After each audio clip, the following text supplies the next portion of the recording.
9 రోజులు గణపతి నవరాత్రులు చేసి 10వ రోజున వినాయకుడిని ఎందుకు నిమజ్జనం చేస్తారో తెలుసా? తాను చెబుతూ ఉంటే మహాభారతాన్ని రాయమని వ్యాసుడు గణపతిని ప్రార్థించాడు.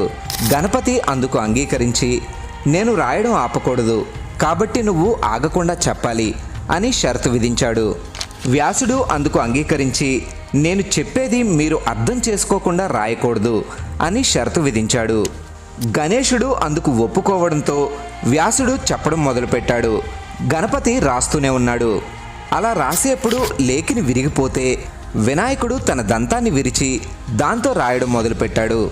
ఇంకో 10 రోజుల్లో భారతం రాయడం పూర్తవుతుంది అనగా విశ్రాంతి లేకుండా రాయడం వల్ల వినాయకుడి ఒళ్ళు విపరీతంగా వేడెక్కి ఆయన ఒంటి నుండి పొగలు రావడం మొదలైంది.